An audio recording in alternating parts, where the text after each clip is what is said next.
哪怕是被迫的对华出手，一样得打。中国是时候该掐着澳大利亚的7寸，美国战舰都开到了家门口。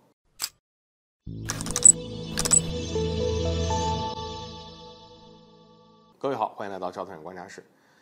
最近一段时间，澳大利亚也挺活跃的啊，在和美国主导史上呢规模最大的护身军刀2023联合军演举行之际，接连对华出了2招。第一个是澳大利亚政府公然利用外国投资权力，阻止了一家与中国有联系、在美国注册的锂产品的公司收购澳大利亚矿业公司阿利塔资源公司。而其实值得注意的是，这家公司的主营业务是制造锂矿产品，而且中国我们都知道是锂矿大户，资源储备而且加工技术都是世界一流的。如果中资能够注入澳大利亚企业，那对澳方来说呢，绝对是好事儿啊，能够帮助他们解决锂矿加工的问题。毕竟一直以来呢，虽然澳大利亚矿产资源非常丰富，但是锂矿资源市场却是被中国给常年占领的，以至于澳大利亚的加工技术很成问题。在这个背景之下，随着新能源汽车的发展，市场对锂电的需求越来越大要是中澳2国能够联手合作，可以说是强强联合。但是没想到呢，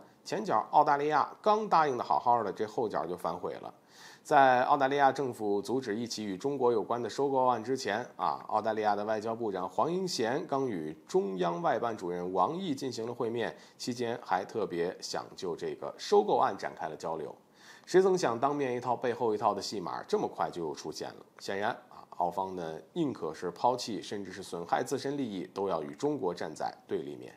究其原因，不排除是与其背后的美国有关系。前面说澳方呢接连对中国出了2招，而这后边一招跟美国有关系。有消息说美国海军战舰堪培拉号在澳大利亚的悉尼入役，这是美国海军舰艇首次在外国港口入役，足以说明美国的目的不简单。美国军舰为什么要取名堪培拉，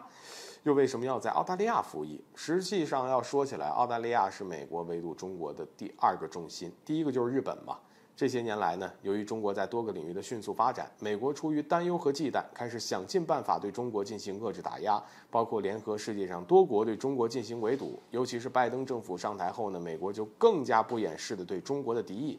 而如果说美国在中国周边画了2个圈的话，那么除了澳大利亚的第2岛链的核心之外，日本就是第1岛链的核心。所以早之前外界就表示，因为澳大利亚的地理位置，美国既然想要对付中国，就绝对不会放弃澳大利亚。在关键时刻，澳方呢很有可能是那个关键的后勤保障。也因此可以明显的看到美国逐渐的增加了与澳大利亚之间的联系和互动。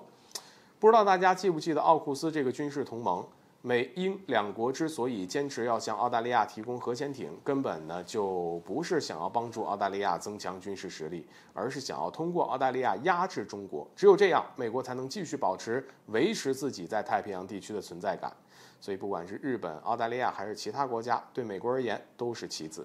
或许对于澳大利亚来说呢，拒绝跟中国企业合作是巨大的损失。但是如今澳大利亚似乎也没有别的选择了，毕竟美国的战舰都开到你身边来了。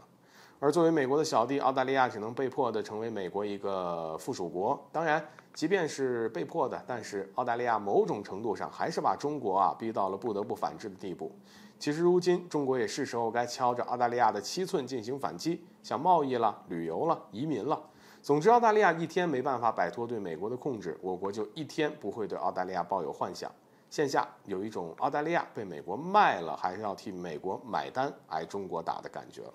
好，本期节目就到这里，欢迎点赞转发，留下你的精彩评论。